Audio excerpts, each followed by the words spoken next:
Hello friends, എല്ലാവർക്കും സ്വാഗതം പുതിയ വീഡിയോയിലേക്ക്. ഇന്ന് ഞാൻ വന്നിട്ടുള്ളത് വളരെ ഹെൽത്തിയും ടേസ്റ്റും ആയിട്ടുള്ള ഒരു വെജിറ്റബിൾ ഡിഷ് ആയിട്ടാണ്. വളരെയേറെ രുചികരമായിട്ടുള്ള വാഴക്കൂമ്പ് തോരനാണ് കേട്ടോ ഇന്നിവിടെ ഉണ്ടാക്കാൻ പോകുന്നത്.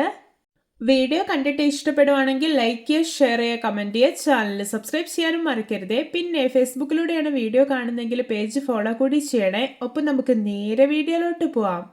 തോരൻ ഉണ്ടാക്കാൻ വേണ്ടിയിട്ട് ഞാനിവിടെ 2 വാഴക്കൂമ്പാണ് എടുത്തിട്ടുള്ളത്. ഞാനിതാ ഇതിൻ്റെ പുറമേയുള്ള കട്ടിയുള്ള തോടെല്ലാം ഒന്ന് കളഞ്ഞെടുത്തിട്ടുണ്ട്.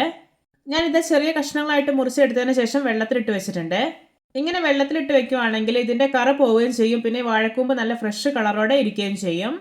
ഞാനിവിടെ ഒരു മിക്സിയുടെ ചെറിയ ജാർ എടുത്ത് വെച്ചിട്ടുണ്ട്. ഇതിലോട്ട് ഒരു വലിയ ഉള്ളി അരിഞ്ഞത് ഇട്ട് കൊടുക്കാം.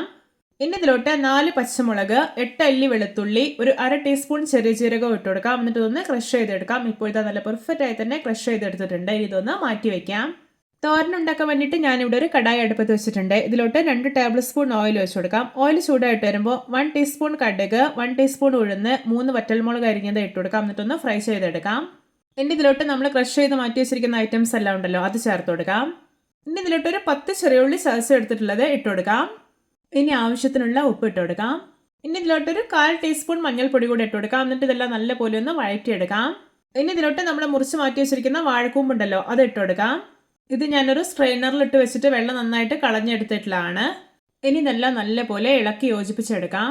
വളരെയേറെ ഹെൽത്തിയും ടേസ്റ്റി ആയിട്ടുള്ളൊരു വാഴക്കൂമ്പ് തോരൻ റെസിപ്പിയാണിത്. എല്ലാവരും ഇതുപോലെ ഒന്ന് ഉണ്ടാക്കി നോക്കണേ.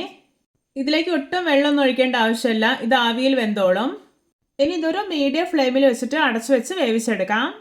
ഇടയ്ക്ക് ഇതുപോലെ ഒന്ന് തുറന്നു നോക്കാം. എന്നിട്ടൊന്ന് ഇളക്കി കൊടുത്തതിന് ശേഷം വീണ്ടും അടച്ചു വെച്ച് വേവിച്ചെടുക്കാം. ഇപ്പോൾ ഇത് വാഴക്കൂമ്പ് കണ്ടോ, നല്ല പെർഫെക്റ്റ് ആയി തന്നെ കുക്കായി കിട്ടിയിട്ടുണ്ട്. നല്ലപോലെ ഡ്രൈ ആയി വന്നിട്ടുണ്ട്. ഇനി ഇതിലോട്ട് ഒരു 1/4 മുറി തേങ്ങ ചിരകിയത് ഇട്ട് കൊടുക്കാം. പിന്നെ കുറച്ച് കറിവേപ്പില കൂടെ ഇട്ട് കൊടുക്കുന്നുണ്ട്. എന്നിട്ടൊന്ന് ഇളക്കി യോജിപ്പിച്ചെടുക്കാം. ഇത് നമ്മുടെ രുചികരമായിട്ടുള്ള ഹെൽത്തി ആയിട്ടുള്ള വാഴക്കൂമ്പ് തോരൻ റെഡി. നോക്കിയാൽ കാണുമ്പോൾ തന്നെ കൊതി വരുന്നില്ലേ?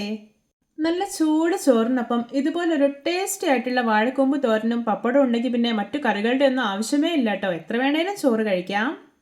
Vitamin A, vitamin C, vitamin E, potassium, fibre എന്നിവയാൽ സമൃദ്ധമാണ് ഈ ഒരു വാഴക്കൂമ്പ്. ഇത് മാത്രമല്ല, ആർത്തവ വേദനയ്ക്ക്, ക്യാൻസർ പ്രതിരോധത്തിന്, രക്തത്തിൽ അടങ്ങിയിരിക്കുന്ന അധിക പഞ്ചസാരയെ നീക്കം ചെയ്യുന്നതിന് ഇതിനെല്ലാം വളരെ ഹെൽപ്ഫുൾ ആണ് ഈ ഒരു വാഴക്കൂമ്പ്. അപ്പൊ എല്ലാവർക്കും എൻ്റെ വാഴക്കൂമ്പ് തോരൻ റെസിപ്പി ഇഷ്ടപ്പെട്ടെന്ന് വിചാരിക്കുന്നു. ഇഷ്ടപ്പെട്ട സപ്പോർട്ട് ചെയ്യാൻ മറക്കരുത്. അപ്പൊ ഇതുപോലെയുള്ള വെറൈറ്റി വീഡിയോകളായി നമുക്ക് വീണ്ടും കണ്ടുമുട്ടാം. Okay, bye bye.